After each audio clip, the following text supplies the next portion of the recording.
Hey everybody, it's Thursday night. That means it's time for Shop Talk. I'm Josh Olive with Haven Comics, and we're going to come and talk some shop just as soon as we get back from this awesome commercial break from my favorite comic book store.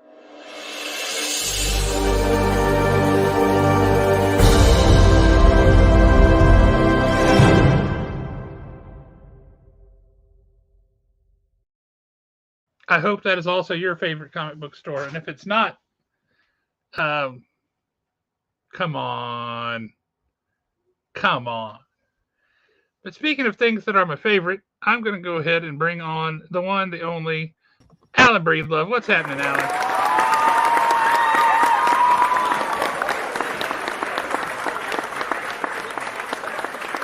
Tots, what's up? What's going on, Tots? What's I you got a been up to, question for you, brother? Tots. Is it true? Is it true that when you sign your checks now, all you do is put tots on them? Is that true? Apparently, I didn't hit stop on that, so you get a cheer also. Well, I needed one. All right. That's a way to start out. All my what do you mean you didn't hit stop? You mean that's not actually people like cheering and celebrating? What is that? That's right.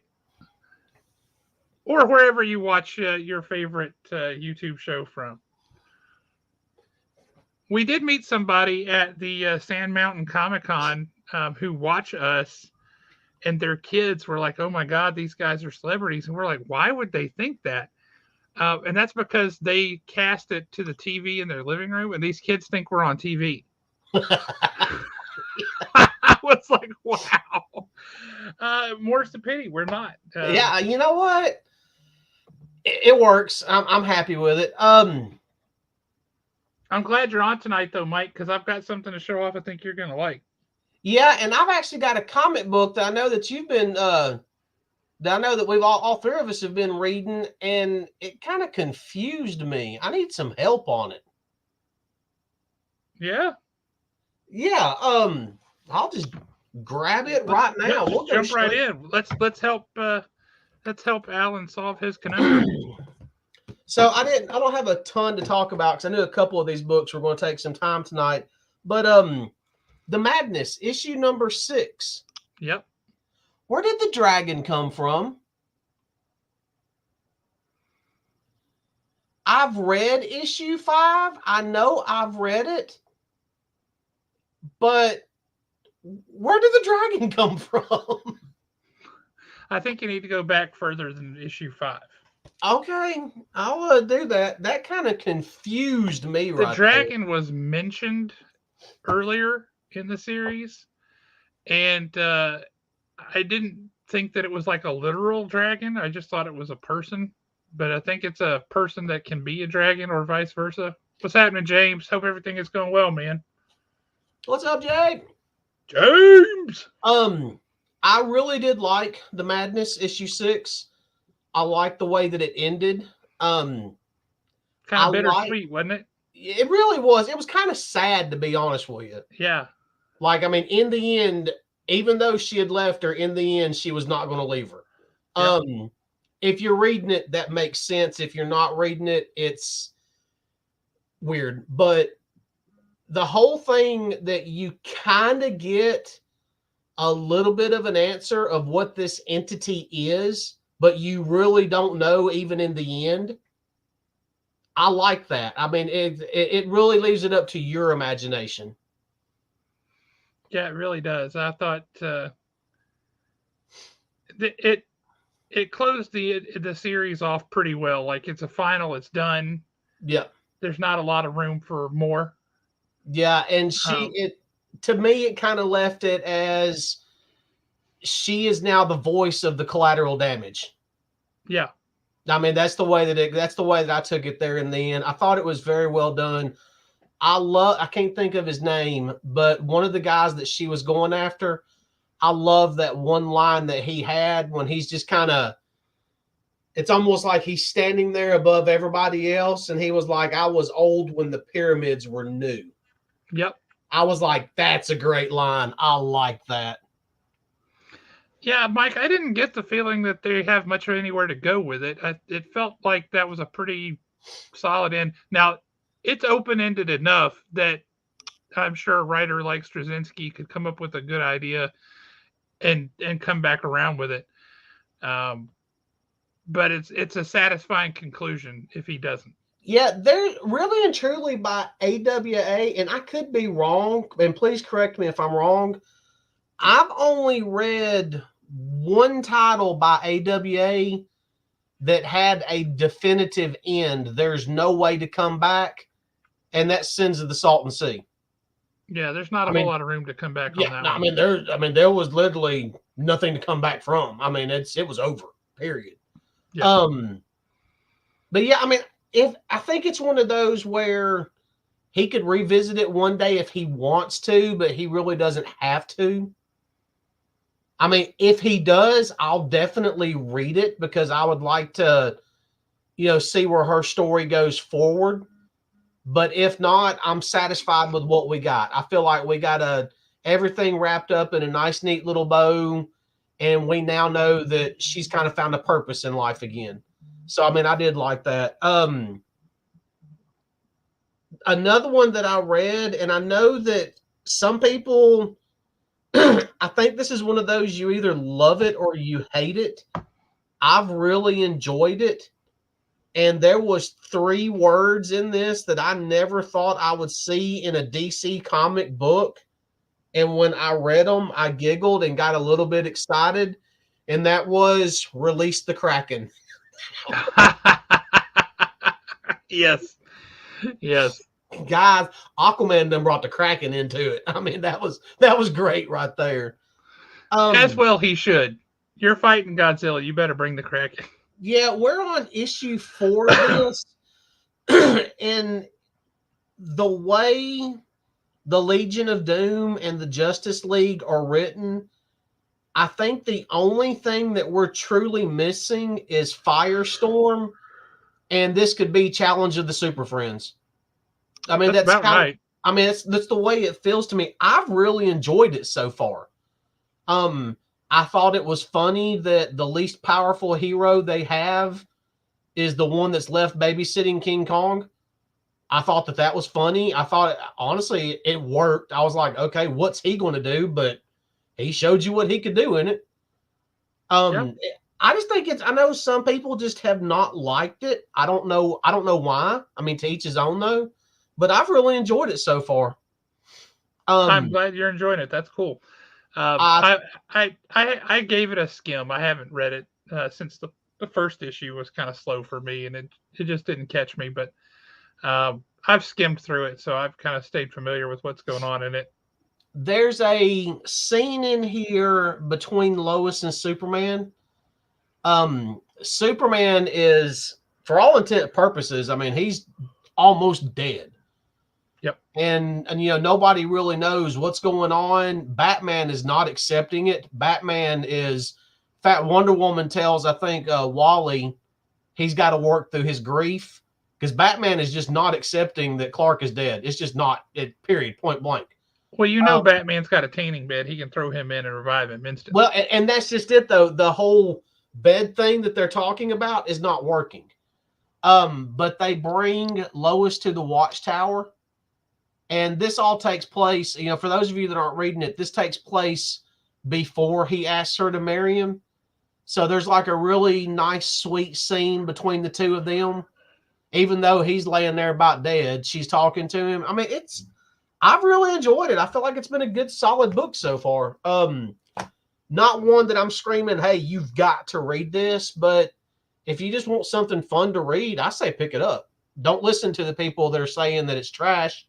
Maybe you'll like it. It's definitely not trash. It just wasn't my speed. But it looks to be very well done, and skimming through it, it's gotten more entertaining than I thought it was going to be after the first issue. Yeah, the first issue was a little slow and weird. But then once I got further into it, and then especially in issue 4, where basically the Legion of Doom they're all plotting and planning, that's when I really started feeling like it was like a challenge of the Super Friends.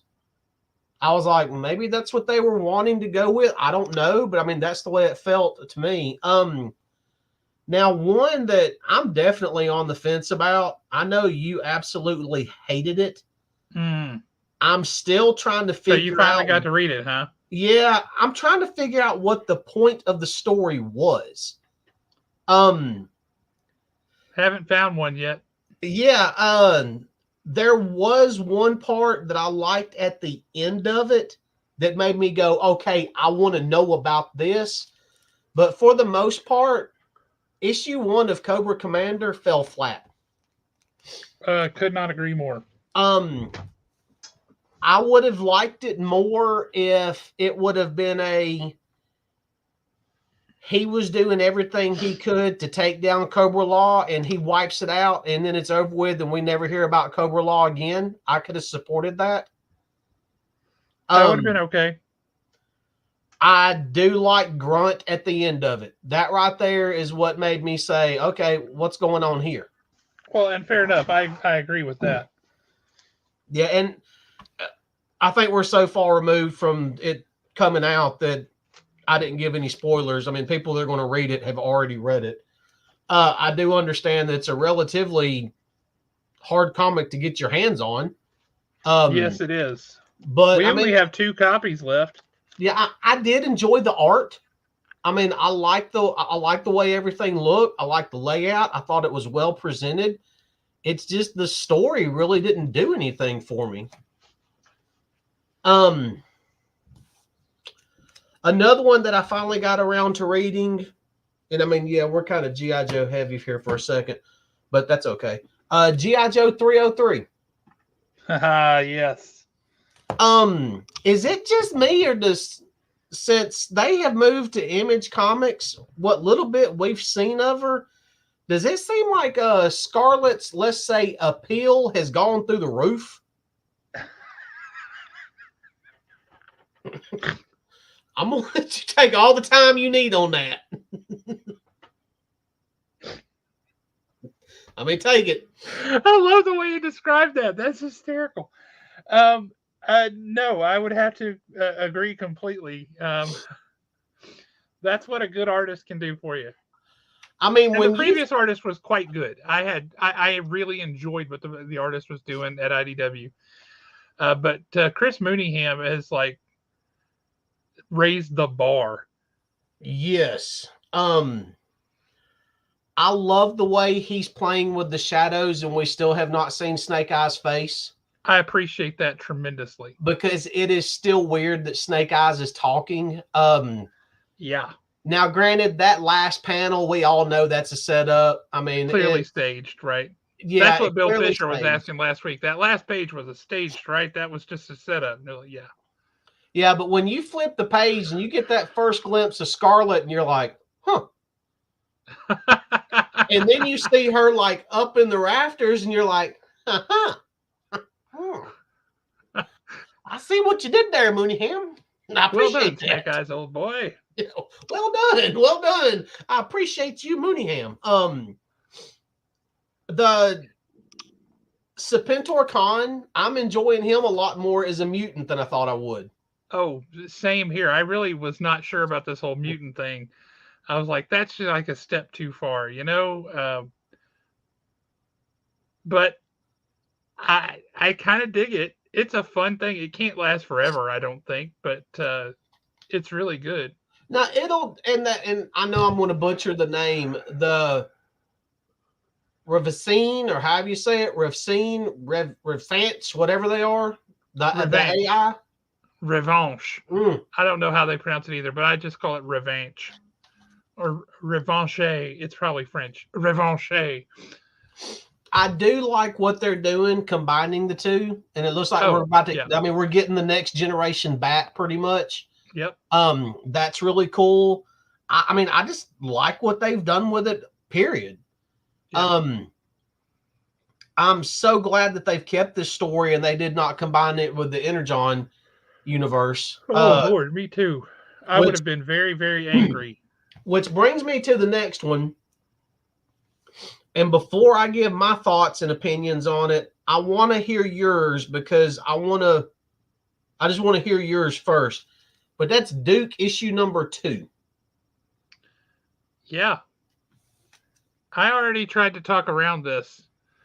I thought it was really interesting. I like the way they're introducing the characters.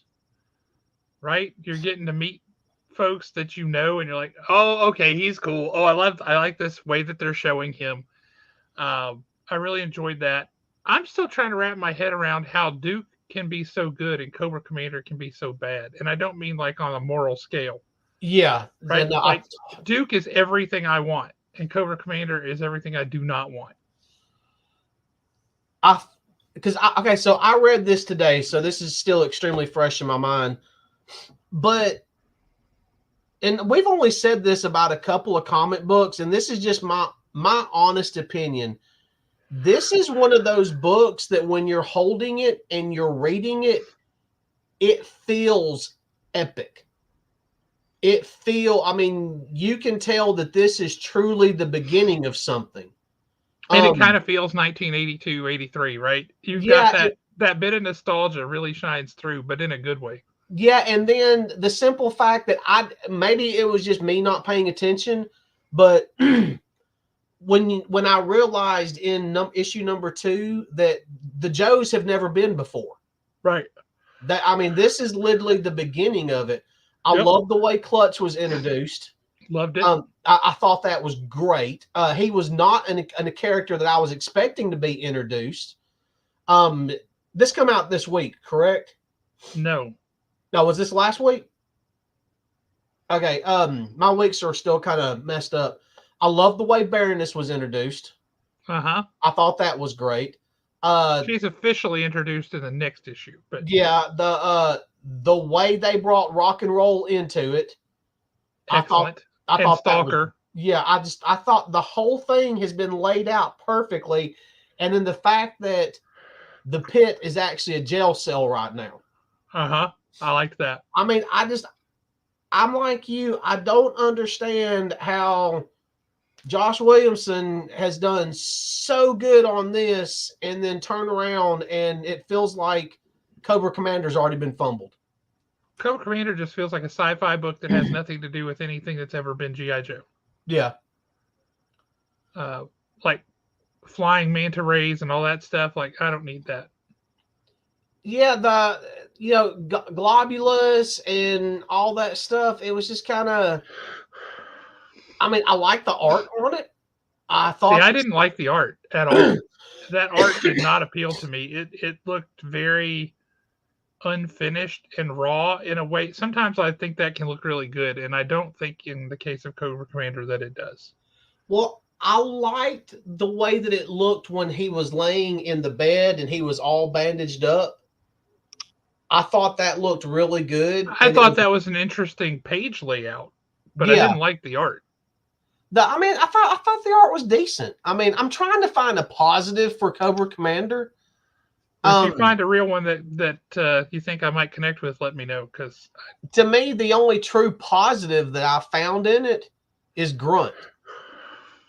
Well, yeah, that was interesting. Like, what's Grunt doing in the Cobra Commander book? Same as what's Baroness doing in the G.I. Joe book. Yes. There's some things going on there. But I mean, yeah, if you're not reading Duke, the only thing that you need to understand is if you don't want to get into Transformers, Duke was introduced in Transformers number 2. Yeah, Transformers number 2, and it's the equivalent of nothing more than a cameo. That's all it is. It really sets the stage. It was really good. It does set the stage. If you want to pick up 1 and 2, these have been great reads so far. Now, see, James, I'm looking for a silver lining. I just don't agree with Alan that art is it. I didn't think the art was compelling in Cobra Commander number 1 at all. I mean, I felt like the art. And this look of Cobra Commander wearing a helmet with a hat on top, I don't get it. Yeah, that was pretty dumb. That's just stupid. I'll just open it up and we'll just show people what we're talking about. Why are we wearing a helmet with a hat on top? You might as well have a Surrey with a fringe on top. I mean, I'm in big. This right here I mean, that's not bad. It's okay. The Yeah, I mean, Transformer looks good. It's not the greatest in the world, but it's okay. Where are we at? While I'm thinking about it, shout out to you, Nosh, on Saturday. What up, Nosh? This is what I'm trying to get away from the glare some. What the? I got way too much glare. I mean, I did like the way that looked. It's okay. And I'm still trying to figure out the deal with the, like, why does he have a starfish above his eyeball? And why were the snakes biting him? There was a lot of things that made no sense to me. Yeah, I mean, I do like the back cover. If you want to show the back cover, no, the back covers are very cool. Yeah, kind of making them look like dossiers, military dossiers. I thought that was pretty cool. I really hope that Cobra Commander is one of those miniseries that you've got to read the entire series for it to make sense and for it to all be tied together. But so far with issue number 1, there's a long way to go. Hey, like I said, I'm amazed at how on target Duke is and how off target Cobra Commander is, and they're both written by the same guy. That just floors me. Yep. Since I've already showed off. And Duke, the art fits Duke perfectly. It's a little messy for my taste, and some pages are amazing, and other pages are kind of like, where you just run out of time on that one. But yeah, and I think it's just a stylistic thing. It's okay. Yeah.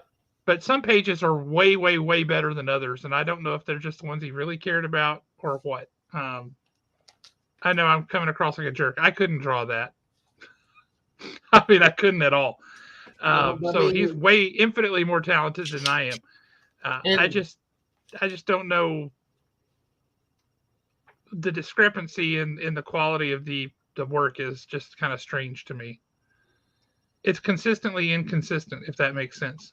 Yeah, and then for the people who aren't, kind of wondering what we're talking about Mooneyham, this is just a typical page for him.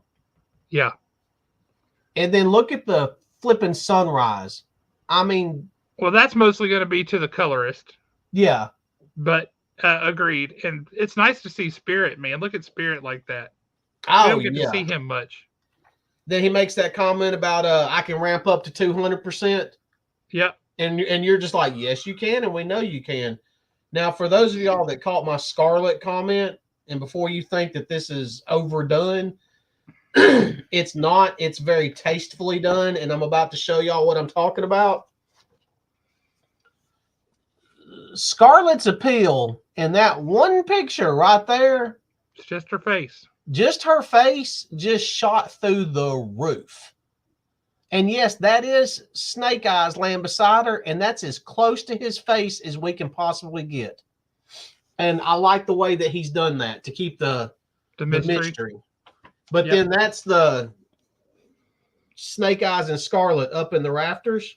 Yep, perched up in the rafters while the. And you're just like, well, hello. Yep. It's raining Joes. Hallelujah. But then the big one. I did read Ghost Machine number 1 today. All right, let's talk some Ghost Machine. For anybody who does not know, we talked about it on the show before, but I don't think the message has gotten out very well. Ghost Machine is an anthology book. It's the different creators who are going to be putting out books under the Ghost Machine label, telling short stories about their characters. Now, in some cases, there's overlap between them. But for the most part, it's separate stories. Like The Rook is a totally separate story from Geiger. Rockefellers is a totally separate story from Rook. And from Geiger, they're all siloed instead of just all being under one big roof, right? Yeah. But that said, what did you think of what you read?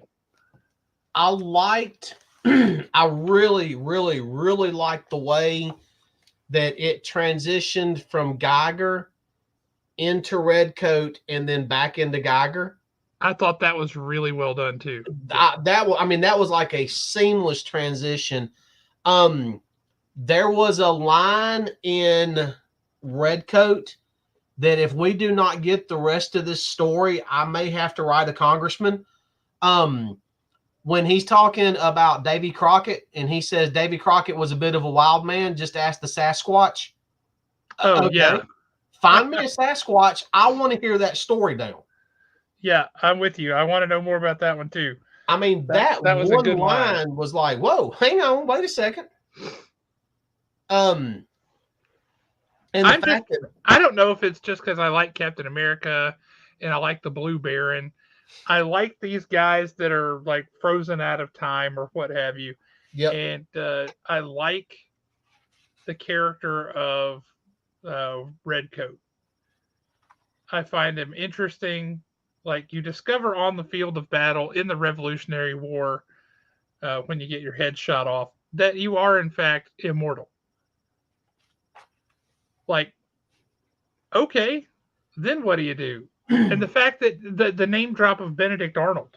That's what I was about to say. Like, oh, snap. Okay, he's apparently immortal. I mean, they tell you he's immortal. So how is he going to play back into this future, the unnamed, or was it the unnamed, or they're all part of a certain type of the unanswered war or something like that? Yeah, I think it was the unnamed war, the nameless war, something like that. It's on that big timeline sheet. Yeah, I do want to know more about the Northerner. I think that's kind of the unknown war. That's what it's called. There you go. Yeah, basically, the first ghost is captured on film, and that's present day. Then 5 years from now is the unknown war. And then 25 years from now, Geiger walks across America. So, I mean, I like the way they've given you this timeline. As far as the nameless are concerned, I'm definitely intrigued by that. I'm intrigued more by the Northerner, Redcoat, and Geiger than I am Junkyard Joe. I agree. Junkyard Joe has a feel of like, what if G.I. Joe and what's that movie with Hugh Jackman, Real Steel? Kind of what if they got together and had a baby, and that's an odd mix. It really is. But I do like the background stuff with the TV commercials for Junkyard Joe and that kind of thing. I thought that was pretty cool. And this was new this week, correct? Last week, yeah. Last week. So for those of you that have not picked it up, you literally get a really nice table of contents in here to tell you what all is going on. But we get the unnamed and the unnamed timeline. We have Rook Exodus. I don't think there was enough there about Rook to sway me one way or another. I thought the art, the helmets, I thought they were really cool looking. The visuals are great. I will give you that. The premise was kind of weird to me. Like you're on some terraformed planet in the future, presumably the future, and you're farmers, and you've got some guys who have helmets, and because they have those helmets, it's kind of the impression I got, they can communicate with that particular type of animal. That's the way they kind of come across. Right. And then you've got people who are coming down and saying, well, this is all ours now. We're going to take it. And everybody says, we're getting the heck out. We're all leaving so that we can save our lives. And then this handful of people fighting back. It automatically sets up a big underdog story, right? And I like a good underdog story. All the ingredients were kind of here for me to really love it. And they weren't mixed quite right, or they didn't bake quite long enough. Something about it. It didn't just grab me and shake me like I was hoping it would. You know what I mean? I was really wanting to, because visually I looked at that and that one knocked my socks off. I was really excited about it. But the story didn't quite grab me. So I'm hoping I'm going to give it another shot. I'm certainly going to read it when the first issue comes out and we get more of the story. But I want to see if they can do more with the story. Yeah, like I said, this to me, I don't think it wasn't a bad introduction, but it wasn't a good introduction either. It just didn't grab me. Right? Yeah. It didn't have a big bang. It just sort of happened. Now I did like. Let me flip to it right If quick. it was a gun, it was a 22. It certainly wasn't a 50 caliber. Yeah, really. I know it's in here. Where'd it go? This right here. These are the masks that we're talking about. Yeah. I thought those looked really cool. I thought that wolf mask was awesome. Awesome. But as Also, far, and I did think it was funny that I want to have the ability to talk to pigs. I'm not gonna lie. Dire Wolf looks freaking amazing. A lot of appeal. Yeah, a lot of appeal. Not as much appeal as Scarlet, but she still got some appeal. But there was really nothing that I think the only thing that jumped out at me was this one character, Swine, referred to his wild boar as Pumbaa. I thought was funny.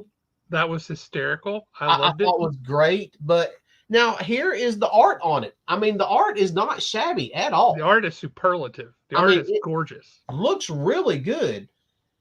It just, there wasn't enough there to really and truly grab me. It's like it looked really good and shiny, but it didn't have the hook in it. And I wanted that hook. Yep. And I do find it funny that Rook is the main character. Yep. But yet Dire Wolf is on the cover. So maybe I'm hoping she's the main character, although the name of the book is Rook. I get it. Yeah, maybe you need to rethink that one.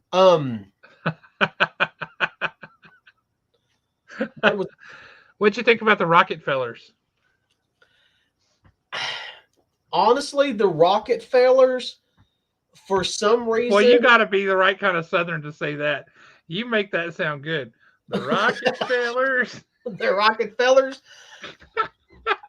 Yeah, you make that sound good. This could start an argument with some people, but I know who one of those people is likely to be. Honestly, they reminded me of a dumbed down version of Meet the Robinsons. Okay, I get that. It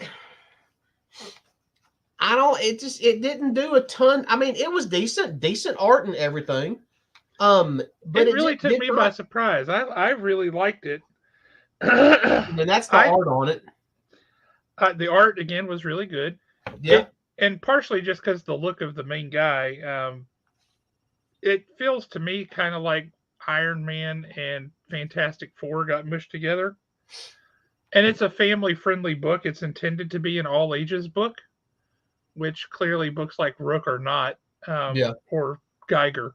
But this is intended to be an all-ages book. And if I look at this and go, I want an all-ages book that's not talking down to kids and isn't like, hi, I'm a goofy cartoon, but it's a real comic. This is phenomenal. This makes me super happy to put something like this in the hand of a kid. I love it. I think that you will capture the attention of a younger audience with this. And that's what it's intended for, but I still liked it myself. I enjoyed it. Well, I can tell you that someone in, say, the Bugs age group, they're going to read this and be like, eh. I think you're going to, I think you're going to have to go younger than that, like maybe 10, 11, maybe even 12. Because when you start getting into, late 12, early teens, they're wanting a little more grown-up stuff. Not necessarily need it. I mean, that all comes down to, your child better than anybody else does. You know what they can handle. But this Rockefellers, wasn't for you? Yeah, it really wasn't for me. I mean, it was decent. It was a decent read. It was an easy read. I know the Bug would not be big on it. But I mean, we have to wait and see where it goes. This scene right here, I don't know why, But this one, when I first saw that panel, the first thing I thought was Carousel of Progress, and I don't know why. I've got to take another look at that because that's fascinating. I guess it was like the one scene in Carousel of Progress where it's like futuristic and Grandma's playing the video game. Yes, yes, that's exactly what I was about to say. I see Yeah. it. Now that you've said that, I can see that. But okay, so here's one. We only have this guy mentioned. His first appearance was actually in now I'll get to this in a second. His first appearance was actually in Junkyard Joe issue number 6. I never read it, but we don't have a ton about him. But just the look of him makes you go, I need to know about this dude. I need to know what's going on here. Yep. Where I didn't really and truly feel that with Rook or the Rockefellers. Well, one thing to point out is in the Geiger universe that's part of Ghost Machine, right? So you've got Junkyard Joe, you've got Redcoat, you've got the Northerner. All of these people come to be because of some big war, right? And that's why they give you this 2-page spread that's all like the timeline there you see is all these different wars. So you've got 1776, Redcoat becomes immortal. 1864, the Northerner begins his hunt. So he's from the Civil War. 1944, the monster is made. So, okay, we're talking nuclear kinds of things. I would guess. Junkyard Joe comes online, 1972. So we're talking Vietnam kind of stuff.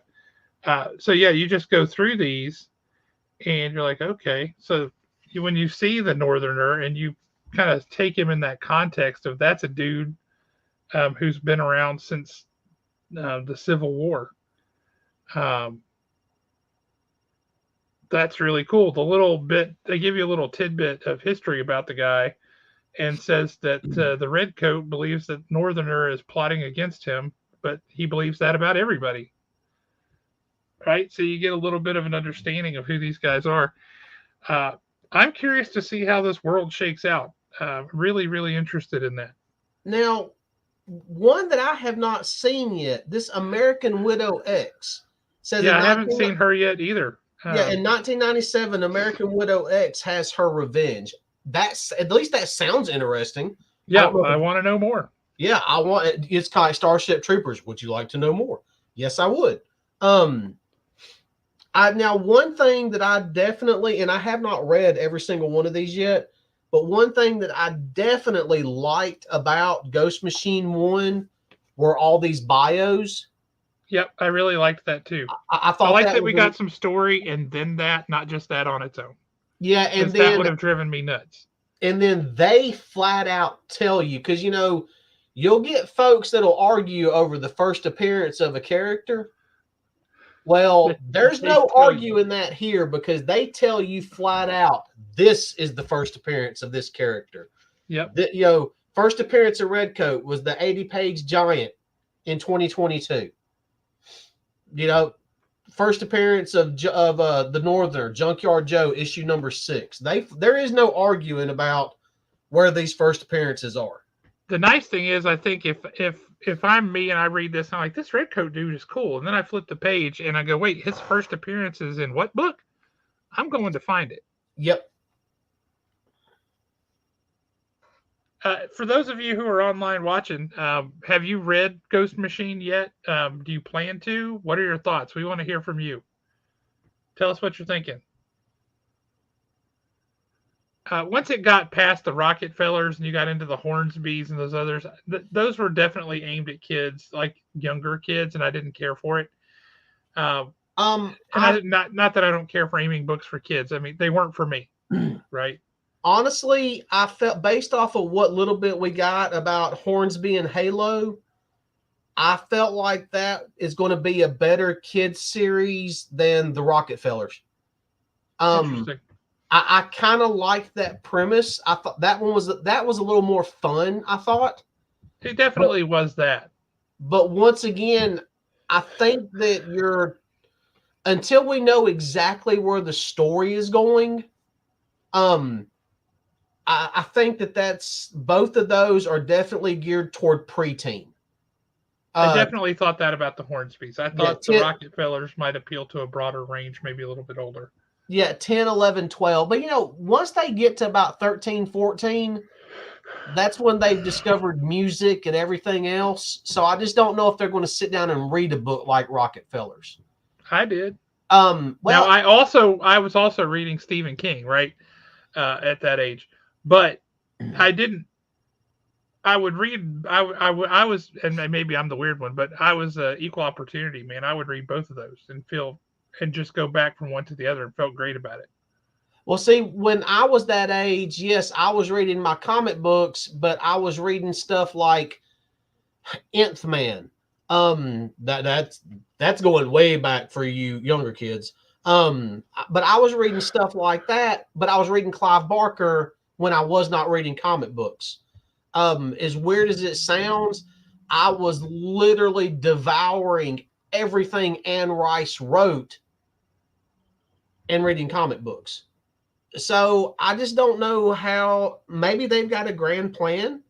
If you had an 11-year-old walk in the store tomorrow and you had Rockefellers issue number 1, oh yeah, I would definitely hand it to them. I'll be like, I think you're gonna think this is great.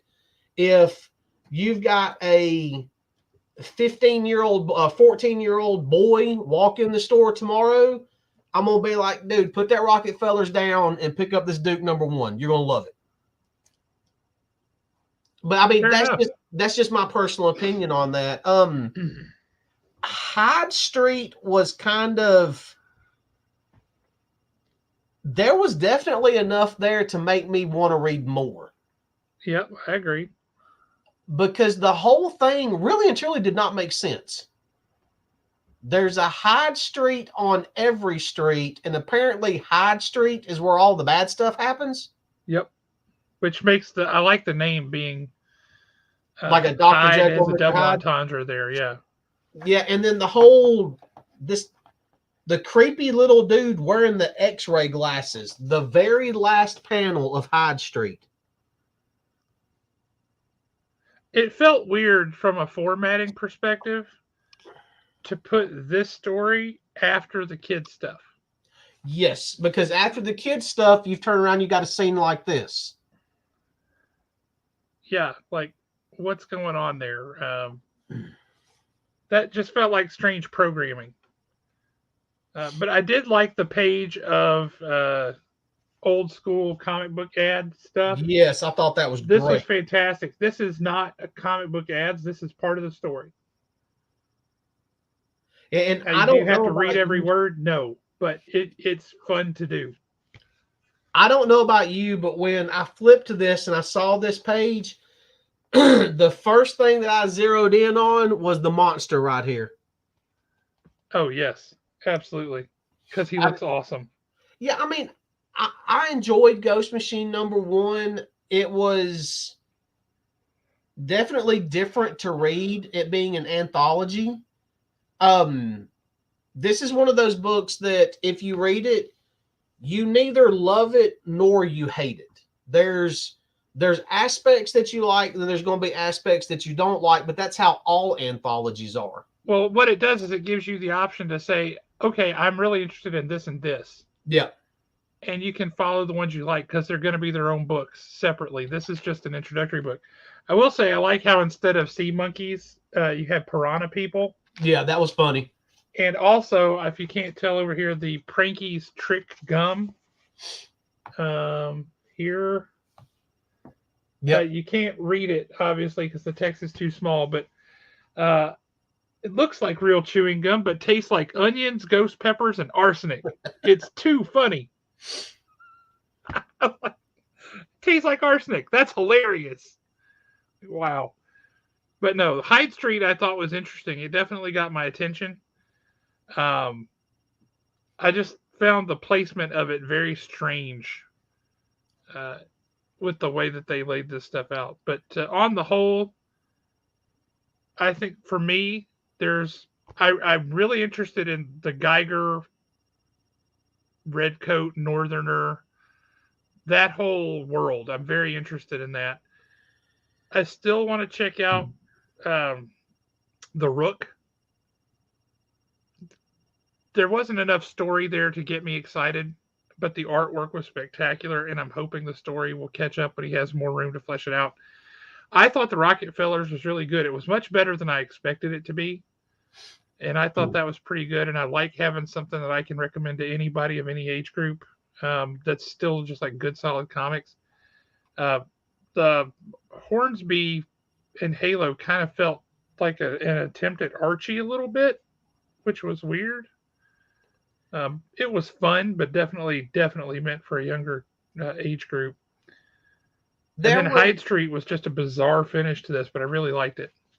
yeah, and what I'm actually fixing to talk about here for just a second, and I know nothing about what I'm fixing to talk about, so y'all are not about to get any information from me.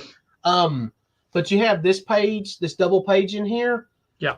and we have Geiger coming out April 2024, Redcoat April, and Rook April. I'm definitely Geiger is one of those characters to me. He's been around since roughly 2020, a couple of years now, 2022. Yep. I don't think we've gotten enough Geiger. Agreed. But at the same time, the way that it's been done, I'm wanting it even more now. So maybe they did it that way by design. I know there's certain things that's happened in our lives that kind of pushed off publishing and paper shortages and everything else. Yep. But over to the far right, it says "and beyond." I'm looking forward. I want to know more about First Ghost and the Soulless. Yes. I want to know more about those two. Those just have cool names. Geiger is a cool name. It's hard to come up with a cool name for like Radioactive Man and have it be something simple, easy to remember, and Geiger is perfect. Yep. Really like it. Yeah, and then for that guy in the story to tell him that there's another one like you out there.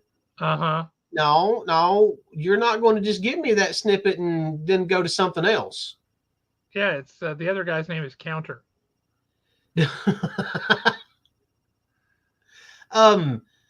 Maybe I didn't dislike Rockefellers, but I didn't like it at the same time. It's probably going to end up being one of those that just wasn't for me. Yep. Which, anybody that's watching this, I still think we're a couple of months away from it actually coming out. I'm not for sure. Don't take my word for it. Pick it up, read it. You may end up loving it. I liked it. That kind of it is what it is on that. Yeah, I still want to know more about Soulless and First Ghost. Yep.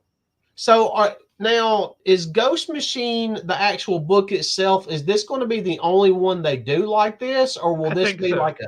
Yeah, Ghost Machine is the name of the company, and I think this preliminary anthology book is the only one that's going to be called Ghost Machine. Okay, gotcha. So this far is definitely a one-shot. We'll never see it. We'll never see it again. Right. I believe that to be the case. So you got anything else to talk about, or do I get to do my unveiling now? Do your unveiling. All right. Oh, yeah. One thing that we do need to mention, don't call him a dog. He's a wolf. He does not like being called a dog, apparently. That's in Geiger. That is true. The two-headed wolf. All right, Mike Weslowski, you still here? Because you're going to want to see this. Because I know the kind of things that you dig. So if you guys remember a while back, and it was a while back, we had comic book creator Jim Calafiore on, and he was pretty cool. Really enjoyed talking with him. We ordered his book, Ned, Lord of the Pit. For anybody who remembers Ned, Lord of the Pit, Volume 2 should be available soon. And I've had a lot of people asking, so that's good. But he's been doing these warm-up sketches. He does one every day before he gets started drawing and such. And he posts them online, and I have asked about a couple of them. Like, I really would like to buy that. And he's like, they're just all in the book, and I'm not going to sell it. And then he had enough people ask that he's like, okay, you crazy people. Fine, I will sell these. They're small. They're not completely square because it's a little notebook kind of a thing. But you asked for them. If you want to buy them, you can buy them. I said, all right. So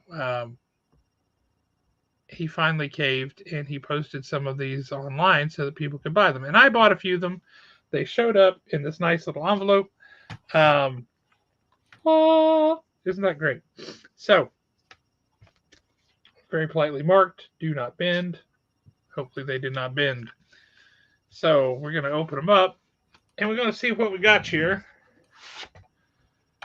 Pretty smart packaging, I have to say, because in this little cardboard dealy bob, and then taped up, and then inside a bag that's folded over and taped up. It just occurred to me, where is Nick Ellis? This is 2 weeks in a row Nick has ditched us. And he can't say tonight it's because he's putting his washing machine back together. He already told us that worked, and it's all fixed. I'm disappointed in you, Nick. All right, so which one do we want to start with? We got 4 to choose from.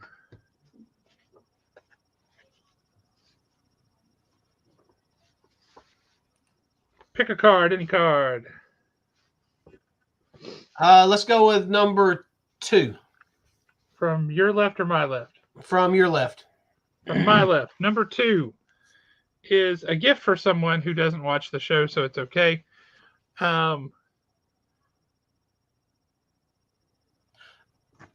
That's pretty slick. Look at that Catwoman. Isn't that awesome? Is it for someone whose name starts with a J and has a T in it? It starts with a J and ends with an Ustin? Yeah. Why does he not watch the show? I don't know. Because he's a loser. So what did you do on the back of that? Just on the back, so you don't mess it up. On the back, you write, "Thanks for watching the show, Josh and Alan." I can do that. All right. What's next? Dead center. Dead center.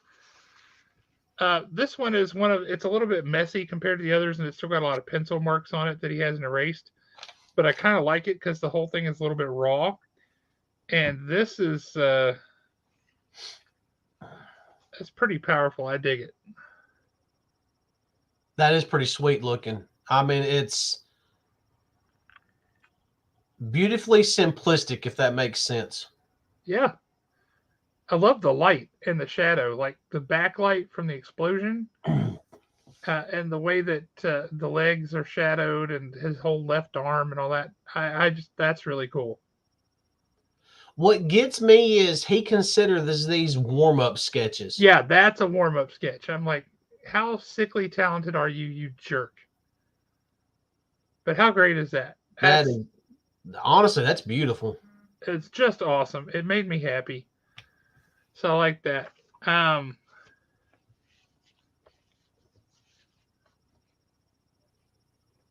Which one you want? Left. You sure? Yeah, I'm sure. All right. This one, I think you know who this one's for.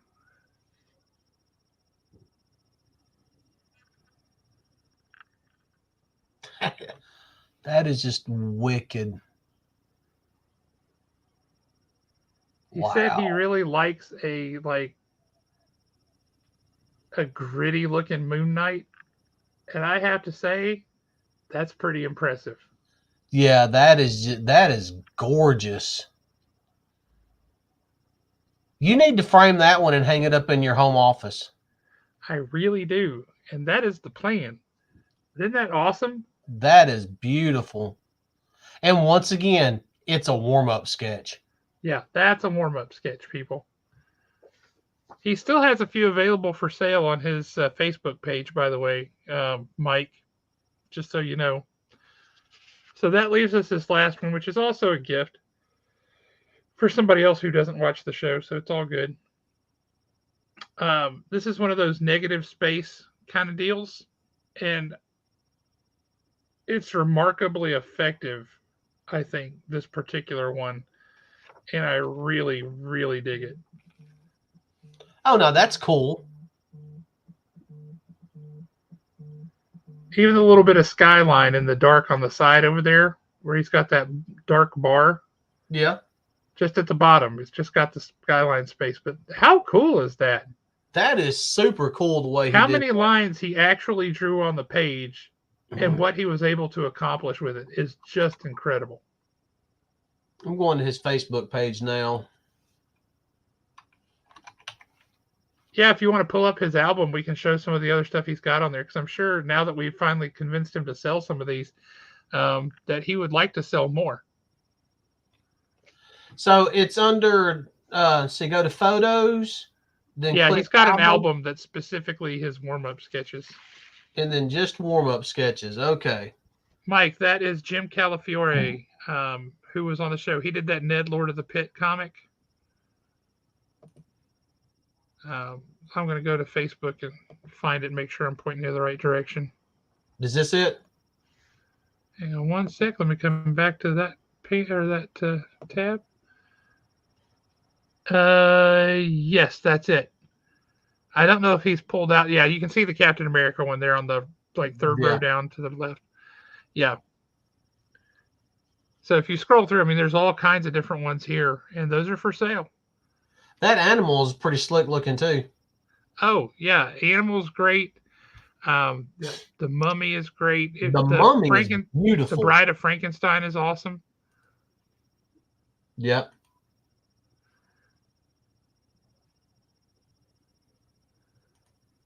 But yeah, these are all for sale. Look at the aliens there on the left. Oh, that's a great one there. I was very tempted by that one. But so yeah. So I mean, look just at the aliens there to the left.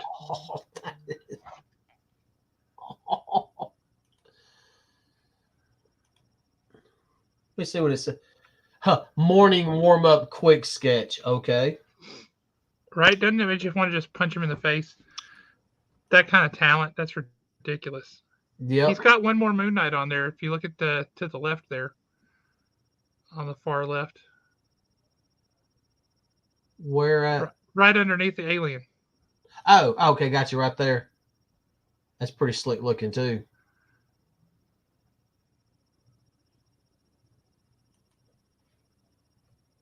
Now look at that rhino there, two over right here. Yeah, look at that.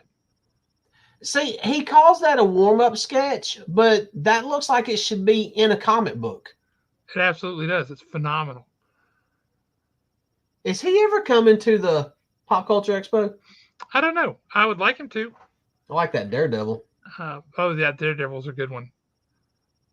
I'd like to get the Captain America and that Moon Knight and the Daredevil and kind of have them all because they're all similarly active.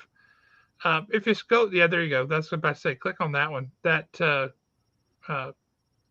Mysterio is really cool. Yeah.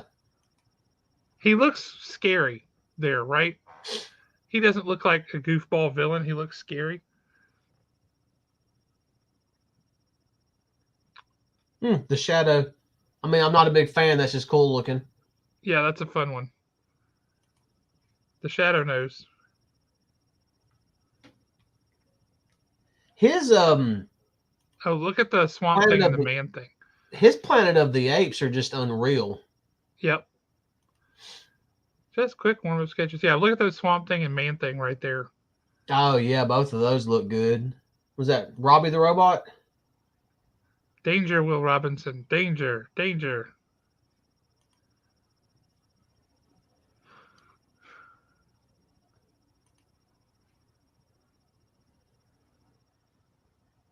I mean, these are just his warm-up sketches. Yeah. Just his warm-up sketches. Let me crank this out real quick. This is just a warm-up. This'll after I draw this, I'll be ready to draw good stuff. Like, what are you talking about? That Winter Soldier's pretty wicked looking too. It is, yeah. Look at the far right there. There you go. Oh Nope, yeah, down from one. Invasion of the Body Snatchers. No, down one. Oh, down one. Yeah. That Iron Man. Isn't that Yep. great?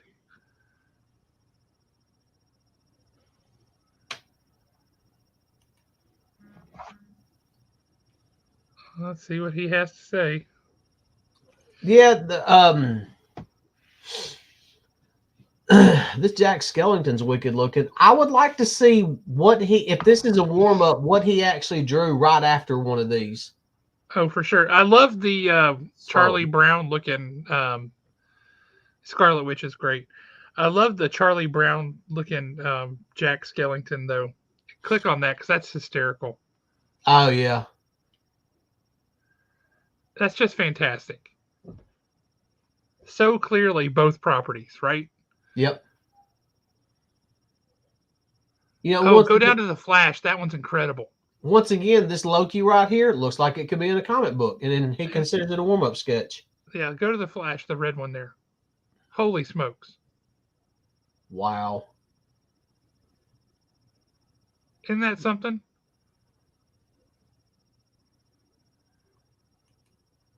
When you're only going to draw a handful of lines, I guess you better know where to put them. Hey, there's Sandman. Yep. Golden Age Sandman.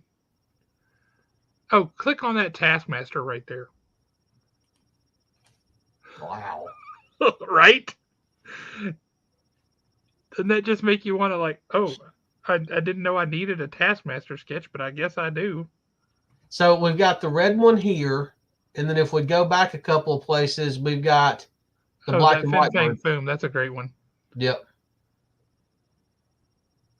Yeah, there's a couple of these I might be reaching out to him on. What's the one next to the big, long, the wide Catwoman piece with the cats? What is that one? I don't remember that one. Is that Wolverine? Yeah, that's Wolverine. Oh, he's in the back to tank. Got it. Yeah, because there's his claws, and he's kind of hunched over, and you see the water going up around him. Yeah, it's all Weapon X. Yep. Oh yeah, the bottom left is for you, dude. Yeah, there's 3 on here. Actually, there's about 4 on here. I might be reaching out, and that is one of them. I didn't want to point that out because I didn't want anybody else hot on the trail. That's pretty spectacular.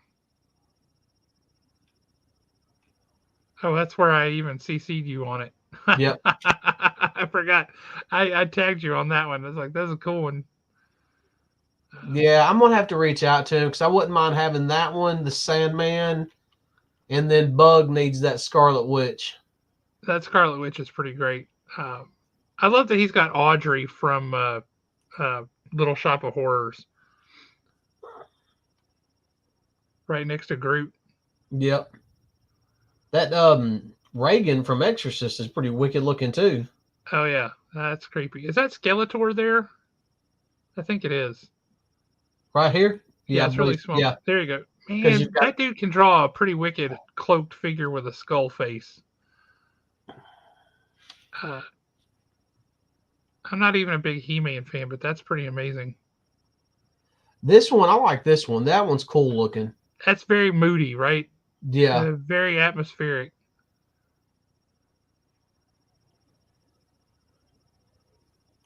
That's my little warm-up sketch for the day.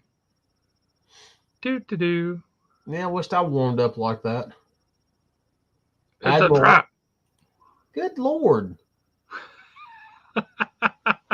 He's making me sick over here. Oh, this Cylon is awesome looking. Oh, yeah. Old school Cylon.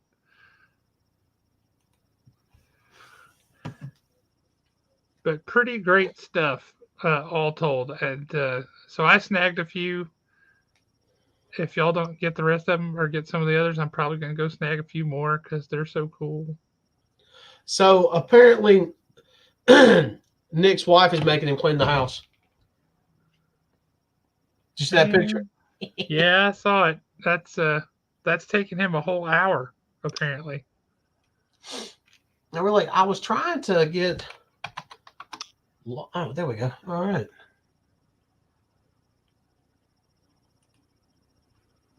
But yeah, Mike, you should definitely check that out. See if there's anything in there you like, because he doesn't.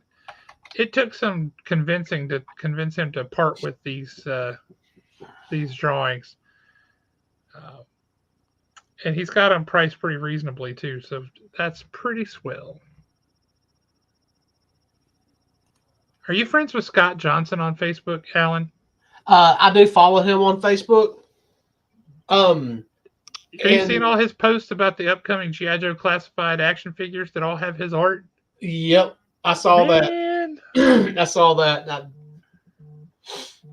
Did you see my my question to him today by any chance? No, I have not been on Facebook that much today. I had a relatively busy day. I asked him, I said, hey, does Hasbro own all this art, or is it available for sale? Because you are killing me with this G.I. Joe art. It's amazing. Hopefully he'll come back with which ones do you want? I mean, it's the original art to the boxes that go on the boxes of the new action figures. What did he say? He hasn't responded yet. I wish he would, because it's pretty spectacular. Now, jumping back to G.I. Joe, I know we've been really G.I. Joe heavy lately, and I'm sorry, but we like it and it makes us happy. Well, honestly, it's one of the biggest things out right now because of the Energon universe. It is. So it deserves being talked about. But I just kind of had a little fit of nostalgia, and I grabbed this off the wall. Uh-huh. Which is a collection of the stories from the G.I. Joe yearbook. Because they had one, it was like an annual, but they called it a yearbook. Yep. And there were some stories in here that were so memorable to me, including another silent issue that I thought was just in the regular book. And I didn't remember that it was actually the yearbook.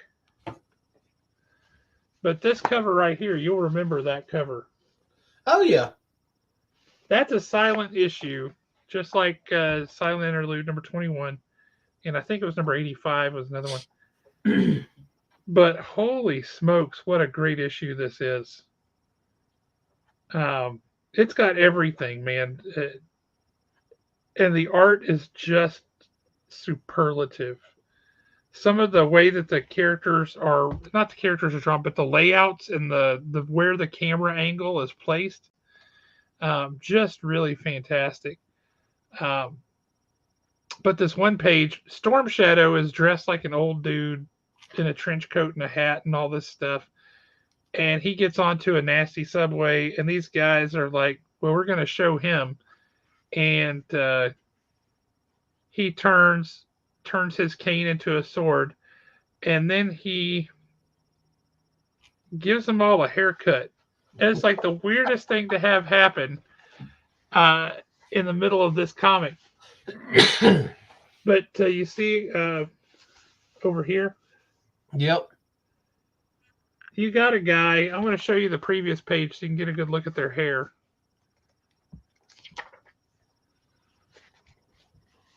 This bottom panel over here. Yep. You got the guy with the big pompadour. You got the guy with a little bit of an afro, and you got the guy with the mohawk, right? So Storm Shadow whips his sword out.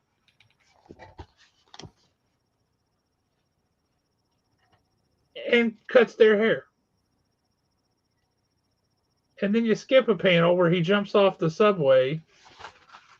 It's really hard to open the book to that middle without breaking the spine. And then you see them all here feeling their hair where he cut it. Like, what just happened to my head? It's like such a bizarre moment of comic relief in the middle of this really serious story. Right? You're like, what is going on? But And then you get if I was then you an get little Uber, things like over here, this is Scarlet in disguise, and you know it because she's got this hole in her uniform, and you can see her throwing star like attached to her arm. but if I was an Uber ninja like Storm Shadow, I would just randomly whip out my sword and give people haircuts too, just to mess with them. This page right here, where he's going through the sewer, Yeah. and he sees something coming, you don't know what it is, and then he stabs down in the water, and you see the bodies of 2 cobra eels go floating past. Yep. So cool. What a great story. This was full of great stories, and one of the ones I remember really, really well, and I don't know why this particular story stuck with me other than I'm a fat kid who likes pizza, was this story of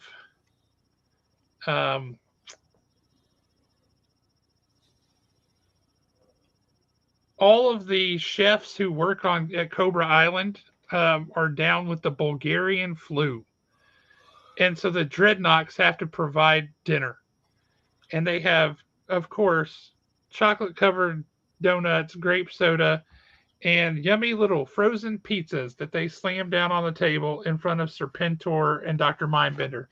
And Dr. Mindbender is furious. He's like, how can you serve pizza to Serpentor? Serpentor is like the culmination of all warriors, and he's amazing. And Serpentor goes like, actually, it's not appropriate at all. I remember a little incident at the Roman siege of Alesia during the Gallic campaigns. It was the year 52 BC, by your present reckoning.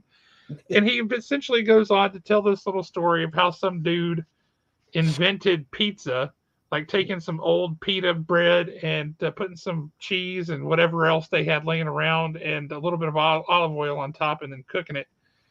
How that saved the morale of all of the soldiers and helped them win the war. And you see at the end, he comes walking out with the Goth in handcuffs. But here he is, the Roman soldier eating pizza. Like, what? It's just so bizarre and it's so silly, but it was a lot of fun. But that the page that you just held up, that shot of Serpentor's head himself. Yeah. That is like just, that's the Serpentor we grew up with. That is just classic Serpentor right there. Yeah. That is just great. Yeah. But I strongly, strongly recommend going back and reading this one. And the story here where the Joes are infiltrating Cobra Island is another good one. It's got a fight between them and the October Guard and Crocmaster of all people. Crocmaster. Like I think it's the only time he ever showed up in the comics. But he was kind of cool. And you're like, no wonder I like this dude. I liked him so much I have an action figure of him right here. But the Crocmaster action figure is pretty awesome. He is pretty awesome, I have to say. He's pretty cool. And his crocodile Fiona is also pretty cool. Oh yeah. But yes, I own the Crocmaster action figure and I'm proud of it and I think it's awesome. And you should be. Now we've been kind of skipping over that Nick finally joined us, which we appreciate, Nick. But he also just posted an article in the comments about CGC filing a lawsuit against one of their employees for stealing books that were submitted and swapping books out and things like that. And that's yet another knock on CGC in really short order. What do you think about that, Alan? This is going to sound really bad and might sound a little callous, but it does not surprise me a bit. The reason being is, in an industry like this, I guarantee you that you could even go to the printing companies, and if there's a particular book coming out that's hot, I guarantee you all the issues that rolled off the printer did not make it into the box. As long as there's a living, breathing person on this planet, there's always going to be somebody that is going to be looking at ways to get over on someone else. I mean, it's as much as I hate to say it, it's a part of human nature. It does not surprise me that employees were stealing and swapping books. I guarantee you that the vast majority of that was not because of the book itself. It was because of the CGC grade, because the CGC grade is going to get them more money on eBay. I mean, I'm not trying to insinuate anything, and I'm not trying to like bring everybody down on me, but let's take an honest look at eBay alone, not just comics. How much of that stuff do you think is actually stolen? I had never really thought about that before, but thanks for that. I'm sure there's quite a bit on there that was stolen at one point. That's just the way that it is. I mean, honestly, that's just the way it is. Who's going to get prosecuted over a stolen toaster from Walmart if they didn't get caught? Well, now you got to prove that the toaster was stolen. You got to prove that you purchased, that this person sold you a stolen toaster. And I'm just using a toaster as an example. A lot of times collectors that are looking for stuff, they're not going to question where it come from. So I'm sure there was employees down there, and I'm sure they've made a pretty penny just based off of right up until they got caught. Yeah, until they got caught. Sorry. I do find it odd that the legal action they took was to file a lawsuit against their employees, because that all sounds like criminal action.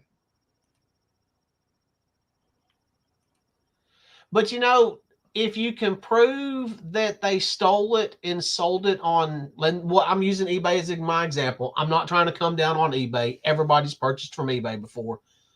But you would think that at that point, you can then declare interstate commerce. And I believe it technically becomes a federal offense then, because it's crossing state lines. It does, yep.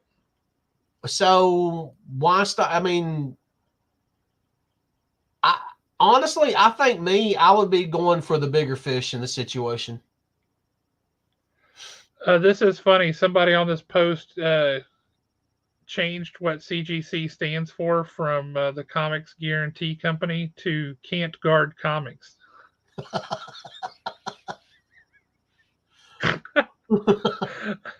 That just made me snort laugh. That's funny.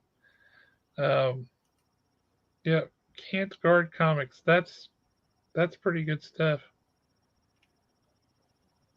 But yeah, in the end, it doesn't surprise me at all.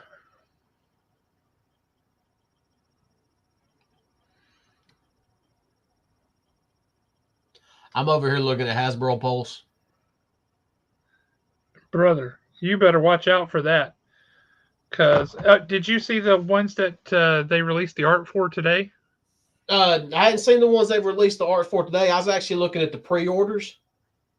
Well, they just released art today, concept renderings and such. Let me. I mean, I don't go back and refresh my memory, but you're going to be happy with some of these choices, right? Yep. So that would include, we've already got Ripper and Buzzer from the Dreadnoks first wave, and now we have Torch. We get Doc, which is cool. Are we you get the Night Creeper, the Techno Ninja for Cobra. We got Jinx, and she looks great. Share your screen. Well, I guess I could probably do that. Let me. I'll share my screen with you because I'm screen. Seriously considering pre-ordering this 60th anniversary Action Sailor. He looks pretty awesome, doesn't he? Yep. Him and the infantry both look pretty awesome. All right, can you see my screen? Yep, I can see it. How awesome is that? That does look good. And I like the flame effects too with his flamethrower blowtorch thing. Yep. I dig it. He's cool looking. Look at Doc. How great is that?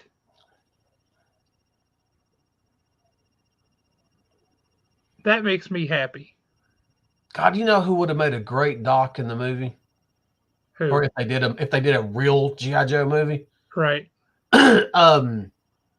Crap. He played the concierge in the John Wick movies. He just passed away. Oh, yeah. I forget what his real name was. He was on Fringe. Yep. He would have made a Loved that great guy. Doc. He was fantastic. No, he would have been a great Doc. Yep. He also played Zeus in the Percy Jackson TV series. Oh, did he? Yep.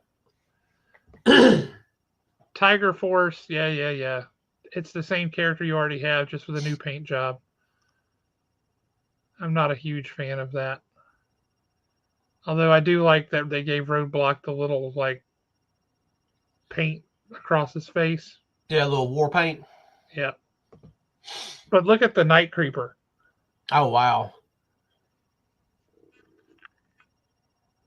I don't like the second head that they've got that you have an option of putting on. Don't care for that.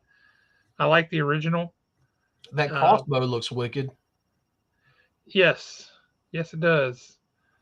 I like the hands that you see. He's got a karate chop hand and a hand with a throwing star. Like, Yep. aha! I dig that. I think that's pretty cool. So the Night Creeper's cool. Here we go. Check out Jinx. Now, I do like the second head that comes with Jinx. I think that looks good. Well, yeah, because that's the one that she has in the comic, right? Although she doesn't have the little, like, Deadpool flappy bit at the top of her mask there. But she's pretty awesome looking. I like the Jinx figure quite a bit. I think there's, Naugahyde. The Dreadnought. Yeah, he comes with the monkey and the boar. He comes with the monkey and the boar. And that freaking bow and arrow looks awesome. It does. Even got the anarchy tattoo. Oh, yeah, I'll be ordering. The Naugahyde is a great looking figure. I have to say, I don't know why I've always liked this guy, but the minute they came out with this figure back in the day, I liked it. And I still really dig it. And maybe it's because he comes with a pig. I mean, we already talked about how in the Rook I like the swine character. I like pigs. See, I wish that there was enough of us that was collecting these that you could carry them at the shop and I could just come in and just buy to my heart's content. Brother, I also wish that. I wish that so very much. But yeah, Naugahyde looks pretty spectacular. He really does. I mean, I'm thinking, like, how do I get this guy, outfit him, right? Does he have the gun in his hand? Does he have the bow in his hand? Does he have that big machete in his hand? What's he carrying? And then where does the monkey go? Because the monkey's going to be here. Is it going to be riding backwards on a pig, baby monkey? And if you can't tell, and maybe you can't, but the monkey has an eye patch. Yeah, I can't see that. The monkey's left eye is gone, and it looks like shadow if you're not too far away. But the monkey has an eye patch. I mean, what the heck? This is insanely brilliant. Well, you this know, guy kind of looks like what if Kraven the Hunter just jumped ship and went into the G.I. Joe universe? See, I think I would have to outfit him with the bow and arrow. But you see, I'll have to show you. Let's see, I think it's that it. Oh, there's also this. And that's, I don't even know what that is. That looks like they're from the cartoon. And maybe that's what they're supposed to look like. Actually, I think that is exactly what they're supposed to look like. Yeah, because I've seen a couple like that. I mean, I like the way the Baroness looks. Yeah, I just found it interesting because Snake Eyes in the cartoon wore blue and Baroness wears blue. And nobody wears black in the cartoon. And I don't know if that's just because it didn't show up well in animation or what. Yeah.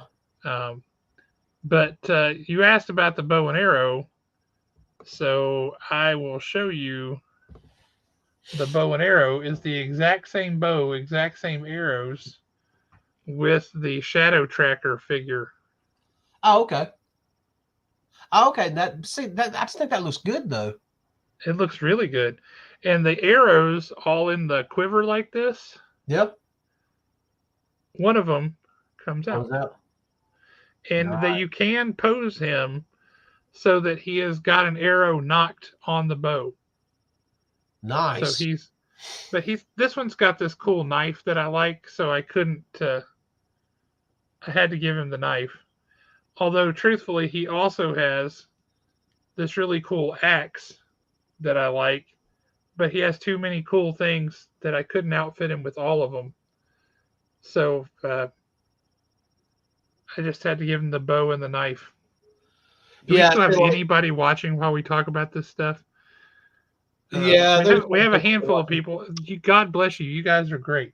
Yeah, well, here's my thing on it, and I mean, I've heard a couple of people talk about it in the past.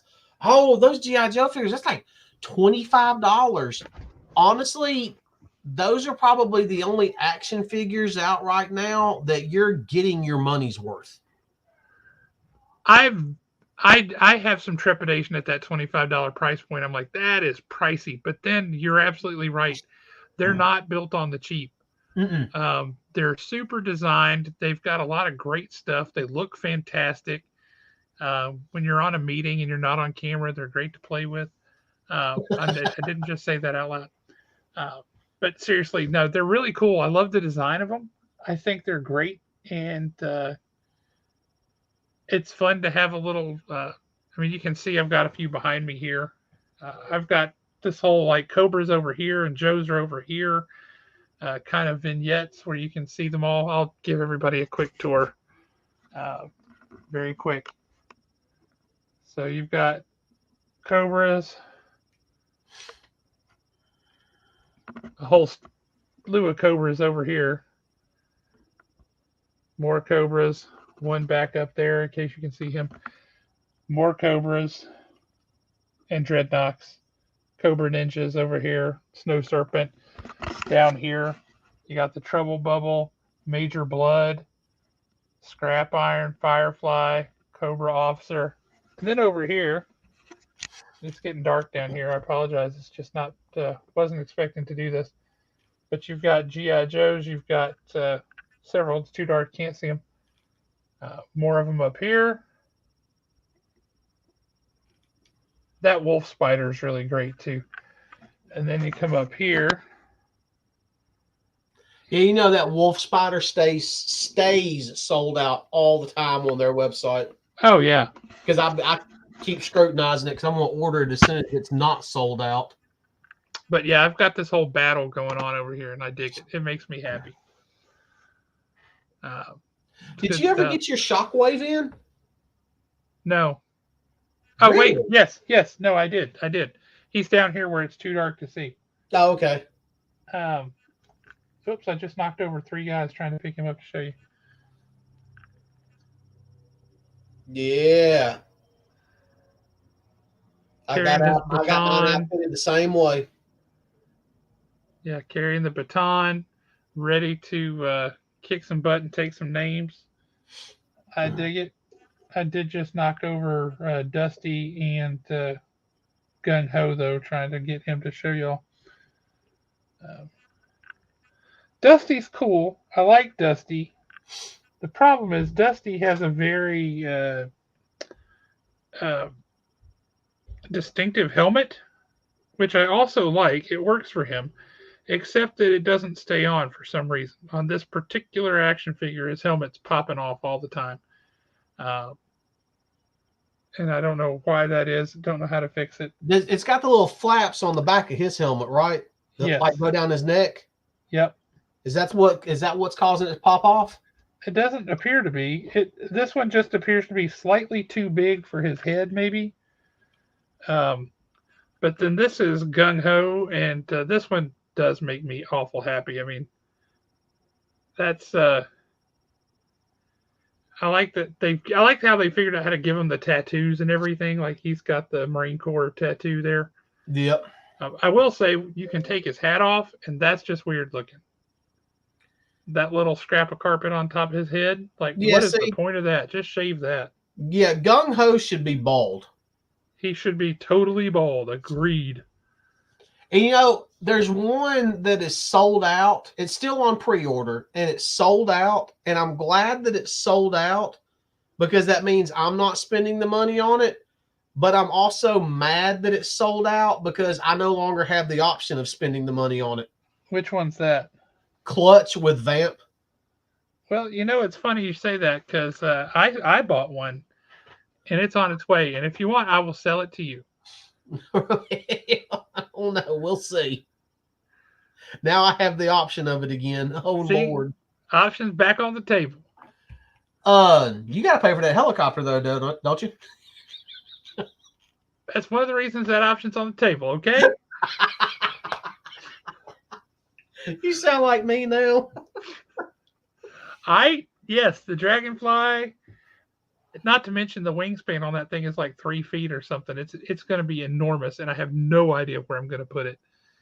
I don't have room on these shelves for it, I'll tell you that. The Dragonfly's got to hang up from the ceiling at the shop. I can't play with it if it's hanging from the ceiling. Yeah, you can. I can never take it down and push the buttons and make it light up and do all the things. Hang it just low enough to where, or just high enough to where you're the only person that can walk by and grab it and take it down. And then that way you know that nobody else plays with it. Well, that would have a little bit of merit, I guess. That might could do it.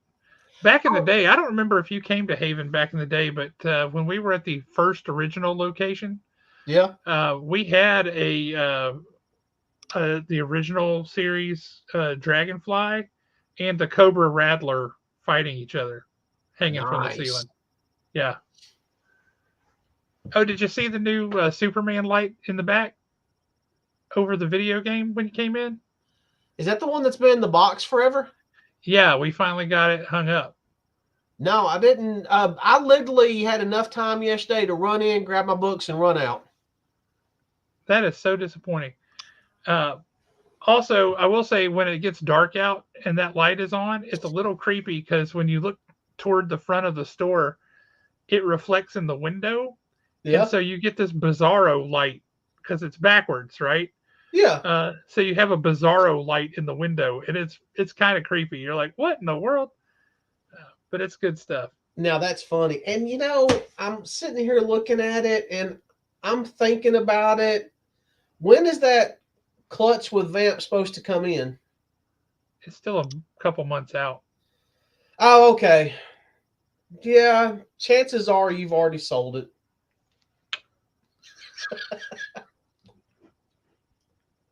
Yeah. I think probably what sold me on it was when I actually saw Clutch in a comic book today. I say Duke number 2. Yep. If you get Duke number 2 and you get you a Clutch and a Duke action figure, you're set. You can have Roadblock and Stalker, and you got all 4 of them. It'll be perfect. Yeah, I mean, I've got Rock and Roll. I do too. He's back here. Yeah, I've got. I also got the new Duke, Mutt, and Junkyard. Yeah. Who was I talking to? Bart Sears posted some art the other day for a G.I. Joe action figure. It was a concept art that he had done back in the day that was never a character that ended up not getting made, right? Yeah. And it's this dude in a ghillie suit, and he's kind of hunkered over like this, and he's got his gun all wrapped up like they do, but he's got a knife in this hand. But he's all hunkered down. And we were talking, and I kind of joked. I was like, in G.I. Joe, this guy's code name would be Gilly. And I said, and take it one step further, his real name would be like Gilbert Lee. Okay. And people are like, the handful of people, the 3 people who were paying attention to that, they all thought that was funny. And I'm like, just ask Alpine. Alpine, the Mountaineer dude, his name is Albert Pine. Like, come on, man. Oh, I see it. Dude, that is awesome looking. Stealth fighter. Yeah. Pull it up on the screen, show people. We got Yeah. people that like art. This is cool art. And then you can scroll up and look at the Snake Eyes and Storm Shadow commission he just posted. Yeah, I saw that, but I was trying to scroll right quick. This is what we're talking about. And he literally had G.I. Joe Stealth Fighter concept art, 1987. Isn't that incredible? Like I would love to have had that figure. I would love to have that framed at the house. Yes. Now that commission you're talking about is He posted it today. There it is.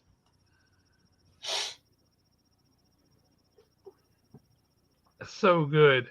It really is. And the frame with the swords, with the cross daggers at the bottom, and then them just fighting on top of that pile of bodies.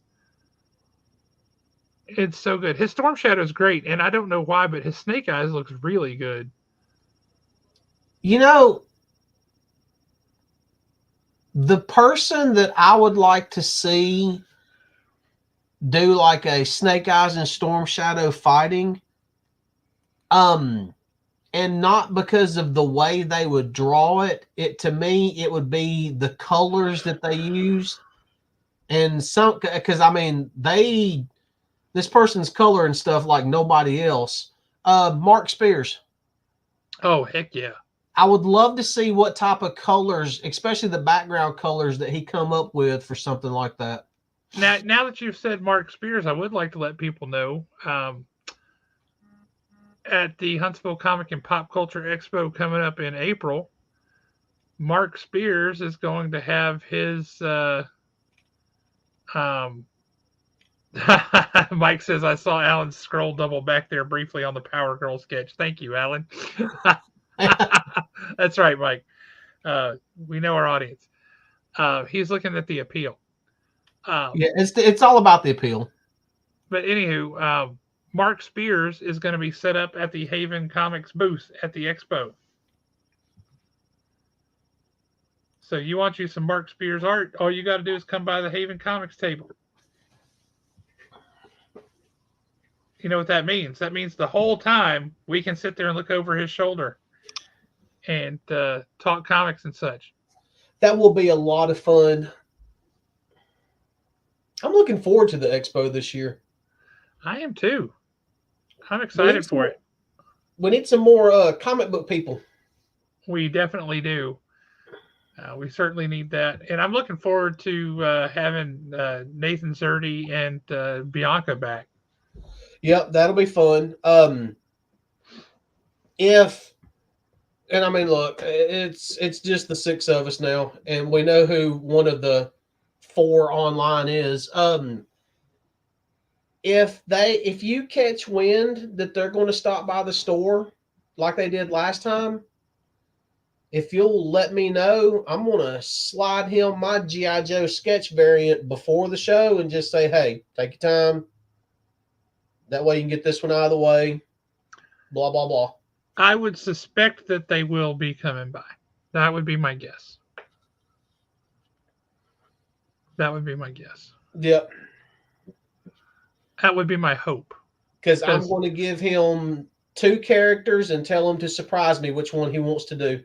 I'm going to leave it up to the artist. Because generally... It's always a good thing to do. Because if they draw what they really like, you're going to get a better product. Yeah, because when you commission something, if you tell them, hey, just kind of, this is what I'm looking for, but you go where the inspiration takes you, what you get in return is going to blow your mind every single time. Oh, yeah, absolutely. Yeah, I agree. Well, we're a little bit, let's see, Mark was set up at the horror con. Oh, that con that nobody came to. Yeah, I believe it. That was a very poorly advertised convention. What? When was this? Just a couple of weeks ago. I saw somebody post on Saturday, like in the thick of it, a picture of an empty hall and said, I guess nobody's coming to this horror con. I was like, what horror con? where is this? And it was here in town. It was so poorly advertised, I, as a shop owner, had no idea it existed. If I would have known there was a horror con in Huntsville, I would have been there. See, you didn't know, so you couldn't go. Yeah, that is like news to me. I would love if Huntsville had a good horror. We went several years ago to the full moon, and it's weird the way they do it. It's the full moon horror and tattoo convention in Nashville. And literally, the way it's set up, the year that we went, it's half of the room was horror and a couple of wrestlers. And then the other half of the room was nothing but tattoo artists. And when I say room, I'm talking, I would say the area was maybe about the size of the hall that the Pop Culture Expo's in. I mean, it was a good size area, but they also, not only did they have a bunch of horror people, they had Norman Reedus there for Walking Dead. Nice. But with him, they also brought Sean Patrick Flannery and Rocco. So you had the Boondock Saints there. And I absolutely love that movie, The Boondock Saints. I think it's one of the best movies ever done. And I mean, I've watched that movie. I watch it once a year religiously. When the family goes out of town, that's a movie I sit down and watch because it's really not a movie you can watch with family. No. But I literally, like that year, I got an 8x10, and it was one of the more famous shots with Rocco in the center. And then you had Sean Patrick Flannery and Norman Reedus on either side of him. And it was a shot from the movie Boondock Saints. And I got all three of them to sign it. I mean, but at that horror convention, there was literally two different guys that played Jason, a couple of guys that played Michael Myers. Linda Blair was there, played Reagan in The Exorcist. There were people, Sid Haig was there. I actually got starstruck over Sid Haig. 90% of the people that are watching this have no idea who Sid Haig is.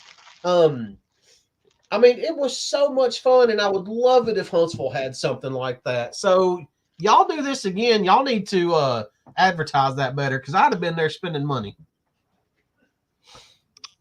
You would have been welcome. You would have been one of 4 people that was there doing that. And I would have been up in, I would have done it in a heartbeat. See, Mike got to talk to an artist that he's liked for a long time and finally get to meet him in person. And that artist was like, wait, you're Mike Wesolowski? Because he knew who Mike was, because Mike is a good patron of arts. And this guy's like, oh my God, you're Mike Wesolowski? It's so great to meet you. And they talked for like 3 hours, and Mike's wife was like, I'm just going to wander around now, maybe go take a nap in the car.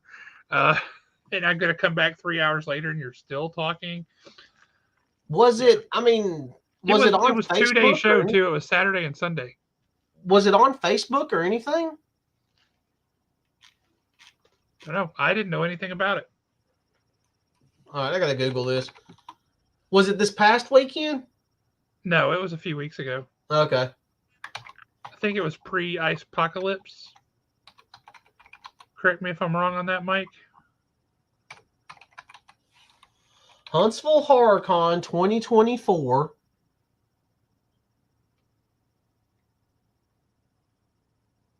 What were the dates? We'll see this right here. Rocket City HorrorCon tickets. January 6th and 7th. So right after the new year. Mike, was this thing at the JC Community Center on Airport Road?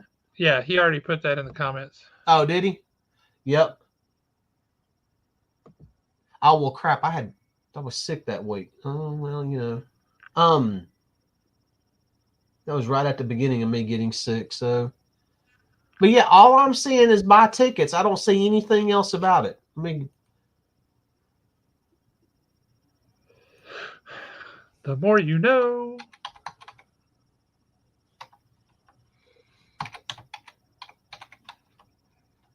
See, Alan is genuinely upset now Yeah, I really am. I'm a little I can butthurt. tell. You're like, there was a horror show in Huntsville and I didn't know about it. Boo to that. Yeah, really. I mean, okay, so here's my thing on it. I found it on Reddit of all places. No, I don't want to sign in.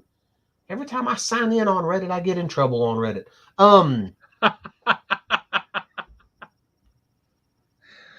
Or somebody I can sends me hear a the link truth of that in your voice. or somebody sends me a link to Reddit at 10:30 at night, and I end up staying till midnight reading all the flipping comments, Josh. Me? Yeah, we Oh, can't. that was one time. I believe it happened one time, twice in a row. It was over a course of a couple of weeks. It did. Yeah, that it went. That thing It had was one legs. time, twice in a row. That thing sprouted legs and ran. It did. Yeah, John Dugan was there. He played Grandpa in Texas Chainsaw Massacre.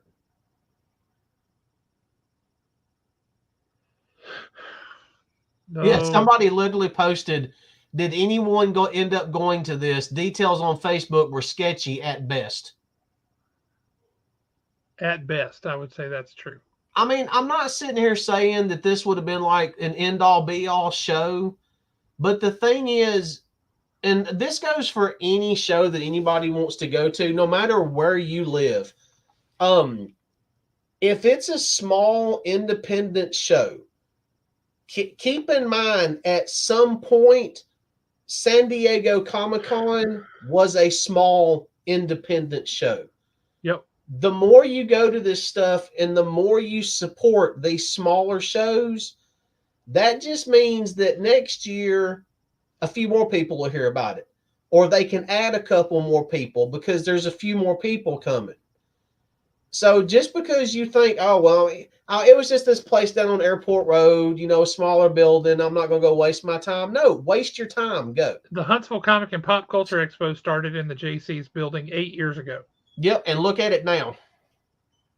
Well, I guess going on 9 years now, but yeah. And now it's last year was 18,400 some odd people came to the expo. Yep, and then that was it last? Is it every October they do the Rocket City toy show, yep. whatever? Yep. That Rocket right City there. Toy Expo. Yep. Yeah, there was a couple of comic book vendors set up there. The spinner rack was set up there, but there was so many toys. And I mean, it was a decent crowd, I thought. But I mean, it was worth going to. I mean, I ended up, I was buying G.I. Joe toys left and right when I was there. Yep. And it's going to be there again this year. Yeah, and I'll go to it again this year. I mean, I felt like it was a good show. But keep in mind, when you go to these shows, this is not an all-day event. I think we were at the toy fair, whatever you want to call it. I think we were only there for like maybe 2 hours. I mean, we weren't there for a massive amount. And some of that time, I'd, stand around talking to Steve and his wife. Sure. So, yeah, I mean, go out and support these smaller shows.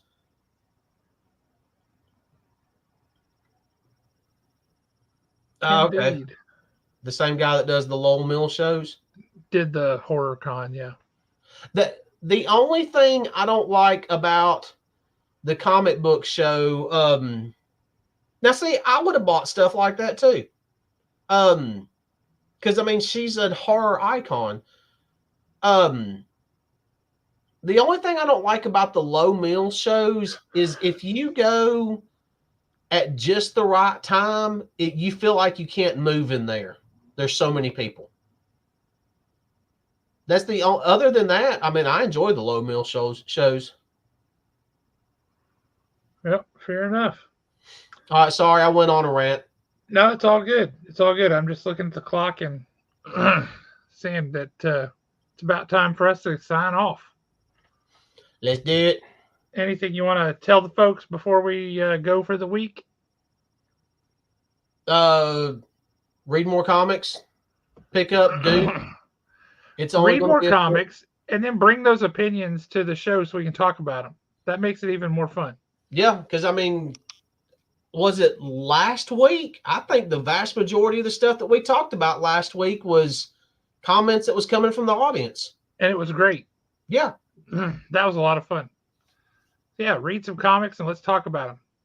Yep. Pick up Duke. All right. Yeah, read Duke so we can talk about it. And then read Cobra Commander so we can talk about that. I will say we had 3 people who bought Cobra Commander #1 because they heard how mad I was about it and they wanted to see what got my attention. They were like, Josh really didn't like this. I want to see why. And they bought it. I would like to know what their opinion of it is now. I would be curious about that as well. Do you know who bought it? I mean, you actually know the people that bought it? I know who one person was, but I don't know the others. We need to find out what their opinion is. We really should. That's a great idea. Bring them on the show. We'll talk about it. But you guys have a great night. Hope everything goes well for you over the weekend. Let's try and stay out of trouble. I can't believe it's February already. But it sure enough is. You guys have a great week, and we will catch you next time.